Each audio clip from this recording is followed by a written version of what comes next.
नवयुग मित्रमंडळ व Ambre cancer care trust आयोजित नवरात्र उत्सव 2025च्या दुसऱ्या दिवशी भाविकांची गर्दी। सालाबादप्रमाणे यंदाही नवयुग मित्रमंडळातर्फे आपली परंपरा जपत नवरात्र उत्सव मोठ्या उत्साहात साजरा करण्यात येत आहे। नवयुग मित्रमंडळ आपल्या कार्याच्या 21व्या वर्षात पदार्पण करत असून कर्नाटक येथील मंदिराचा देखावा साकारण्यात आला आहे।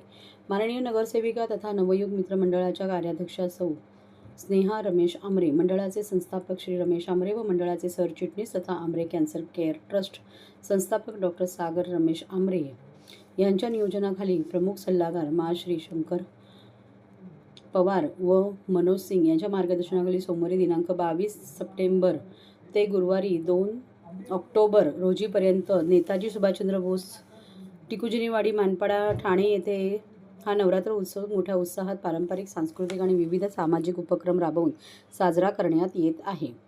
9 दिवस होणाऱ्या या उत्सवाला 12 विविध समाजाचे पंजाबी, गुजराती, कन्नड, केरला, बंगाली, अग्रवाल, सिंधी, उत्तर भारतीय, तेलुगू, धनगर, वाल्मिकी, मराठा यांचे विविध कार्यक्रम, सप्तशती पाठ, हरिपाठ, जाप, भजन, भव्य महाआरती, पारंपरिक सांस्कृतिक कार्यक्रम, मुख्यमंत्री सहायता कक्ष, निःशुल्क वैद्यकीय आरोग्य तपासणी व उपचार शिबिर, वैद्यकीय मदत, कुमारिकांचा कन्यापूजन व सन्मान, पूजा, होम हवन व भव्य महाप्रसाद अनेक सार्वजनिक कार्यक्रमांचे आयोजन करून नवरात्री मोठ्या उत्साहात साजरा करण्यात येत आहे।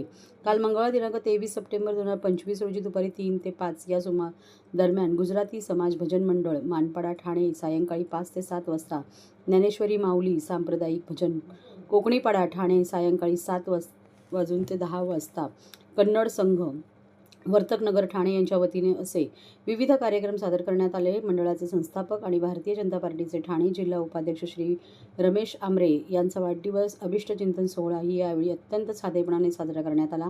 यावेळी रमेश आमरे यांना वाढदिवसाच्या शुभेच्छा देण्यासाठी व देवीच्या दर्शनासाठी विविध क्षेत्रातील मान्यवर, पदाधिकारी, सर्व पक्षीय नेते, कार्यकर्ते, बंधू भगिनी मोठ्या संख्येने उपस्थित होते। सर्वांना नवरात्रीच्या खूप खूप शुभेच्छा।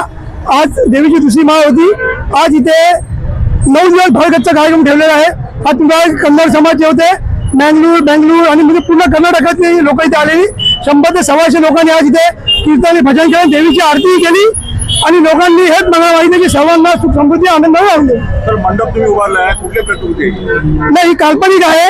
गेल्या 21 वर्षापासून नवीन मित्रमंडळ आंबे कॅन्सर ट्रस्ट याच्या माध्यमातून नवरात्र साजरा करत असतो। 29 तारखेला महिलांसाठी खास आम्ही नाटकाचं आयोजन केलेलं आहे। फ्री वेडिंग घाणेकर नाट्यगृह आहे, तर महिलांनी फक्त महिलांसाठी आहे आणि घरगुती नाटक आहे ते महिलांनी आवर्जून तिथे बघावं। ते नाटक महिलांसाठी एकदम फ्री केलेलं आहे। तुमचा वाढदिवस पण आहे, काय संकल्प केलाय? मी हाच संकल्प आहे, सर्वांना सुख समृद्धी आणि आनंद आमच्या प्रभाग क्रमांक 4 मध्ये आणि ठाण्याच्या रहिवाशांना आता मुक्त करू, ही माझी संकल्पना आहे। आणि भारतीय जनता पार्टीतर्फे ठाणे महानगरपालिकेमध्ये यावर्षी आमचा भारतीय जनता पार्टीचा झेंडा फडकू।